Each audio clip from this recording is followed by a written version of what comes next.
Our programs offer many languages. Please visit suprememastertv.com/schedule. Nos programmes offrent plusieurs langues. Veuillez visiter suprememastertv.com/schedule. Nuestros programas ofrecen varios idiomas. Visiten suprememastertv.com/schedule. Műsoraink sok nyelvet tartalmaznak. Kérjük, tekintse meg itt suprememastertv.com/schedule.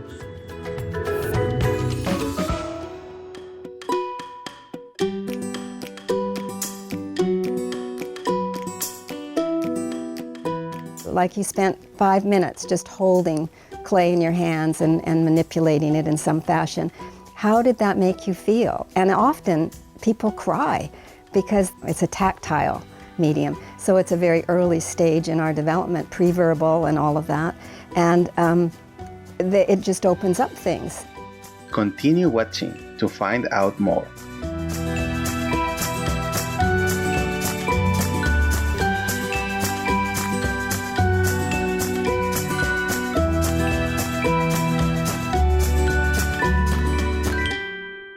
Iran Karapta means hello in the Ainu language. Fine viewers, I'm Haruzo. The Ainu, an indigenous people native to Russia's Sakhalin Island in northern Japan, wish that your days shine with great splendor.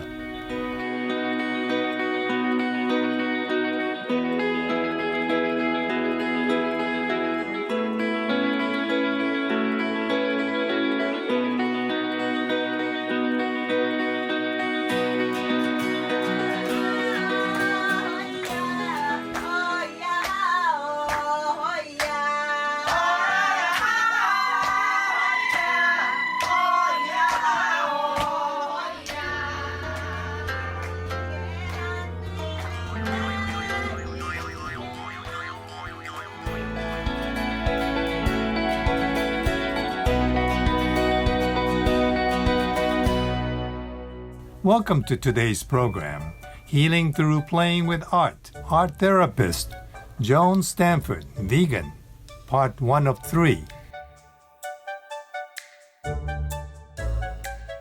According to the British Association of Art Therapists, art therapy is a form of psychotherapy that uses art media as its primary mode of expression and communication. Art is not used as a diagnostic tool, but as a medium to address emotional issues, which may be confusing and distressing. It is suitable for people of all ages who may have emotional, behavioral, or mental health issues, learning or physical disabilities, life-limiting or neurological conditions, or physical illness. It's comforting to know that art therapy provides a way to help people deal with their challenges in life. We are honored to feature an interview with Joan Stanford, a vegan board-certified art therapist who will graciously introduce us to the practical uses and positive effects of art therapy.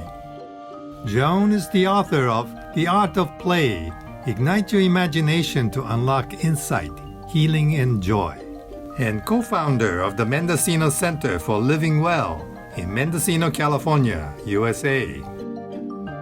She was drawn to the field of art therapy by chance and found that the creative process involved not only brought her personal insights and healing, but also enabled her, a self-proclaimed non-artist, to start experiencing the joy of making art.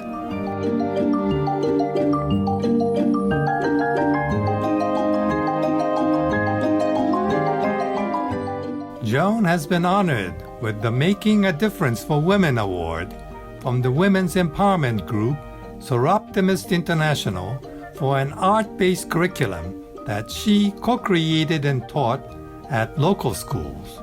Ms. Stanford has been facilitating creativity groups for over 20 years, encouraging people of all ages to expand their awareness through playing with art materials.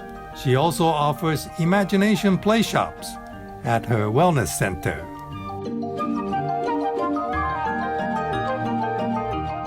Psychotherapy seeks healing primarily through dialogue.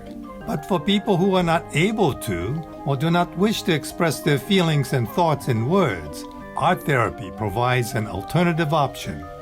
Through art expression, people can become aware of, understand, and release inner emotions that have perhaps been hidden inside, consciously or unconsciously.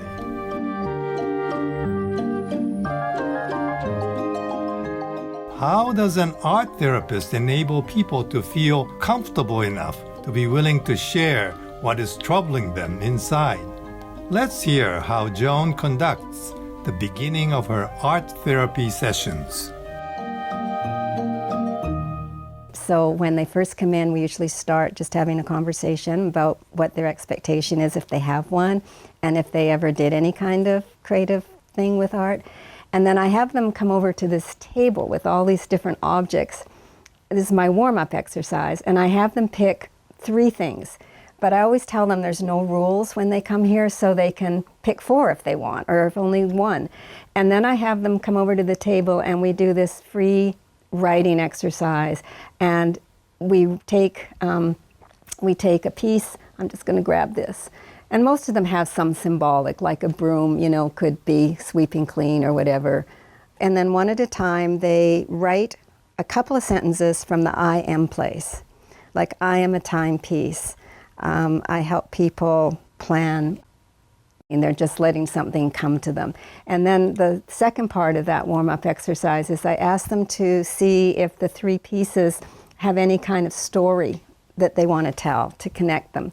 And sometimes if they've picked a little animal, if they have trouble, I'll say, you could even say, once upon a time. Once upon a time, an elephant decided to go for a walk. And he came into a forest and he found a bird, and the bird told him to go, that kind of thing. It's just a short little thing, but they get into that child place that I want them to start from. And then I have all these different materials which I can show you, and then they get to pick. They can make a mask, they can make anything.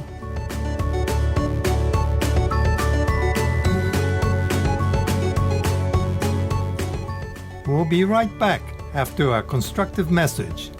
Please stay tuned to Screenmaster Television.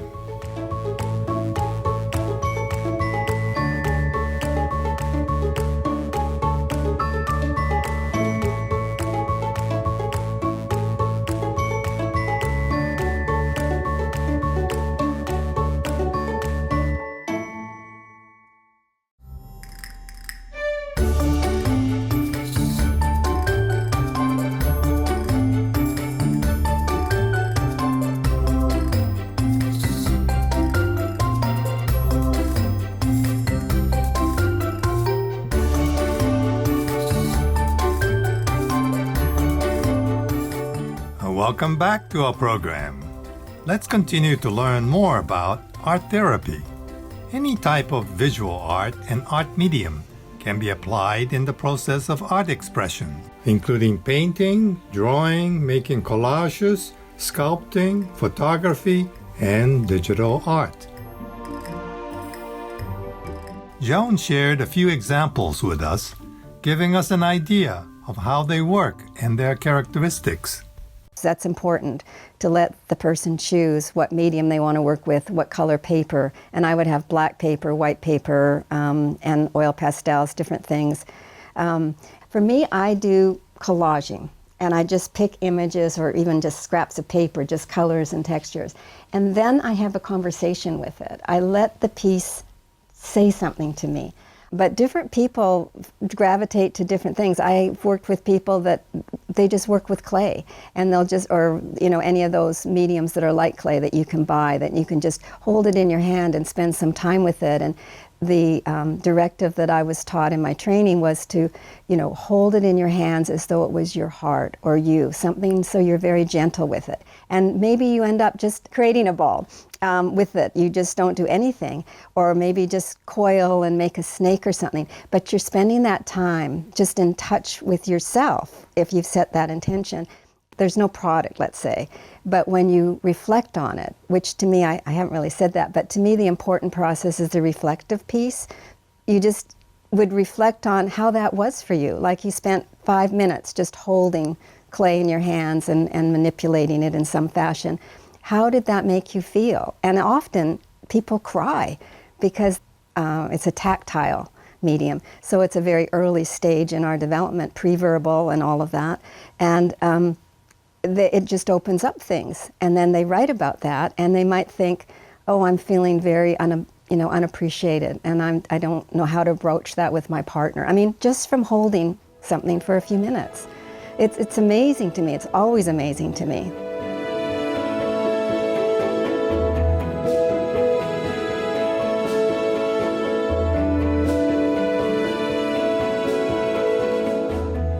An art therapist can guide a client by suggesting specific ways to express their inner feelings through art to help promote healing. Joan recalls an unforgettable experience of how art therapy addressed a child's deep fear. Dramatic example I remember was with a young boy that had night terrors. And he had a reason to. He had a really horrific thing happen in his life. And I asked him to, on this piece of paper, put something symbolic of the fear.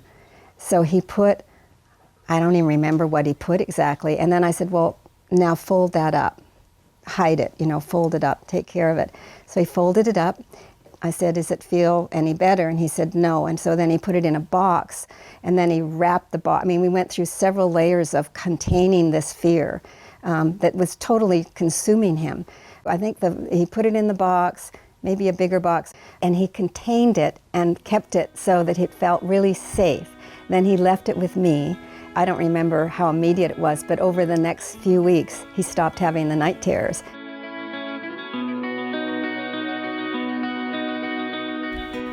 Many thanks to Joan Stanford for sharing with us how she assists others in boosting their mental and emotional wellness. Please join us again on Saturday, May 23rd, for Healing Through Playing with Art. Art therapist Joan Stanford, vegan, part 2 of 3, when we will continue to learn more about the benefits of art therapy.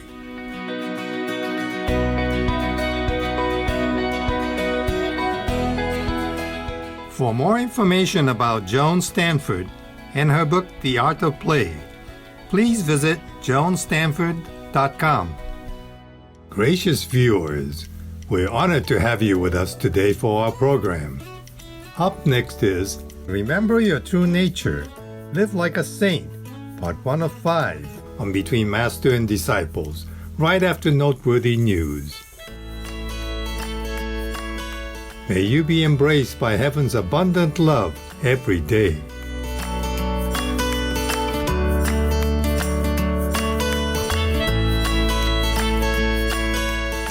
Our programs offer many languages. Please visit suprememastertv.com/schedule and suprememastertv.com/HL.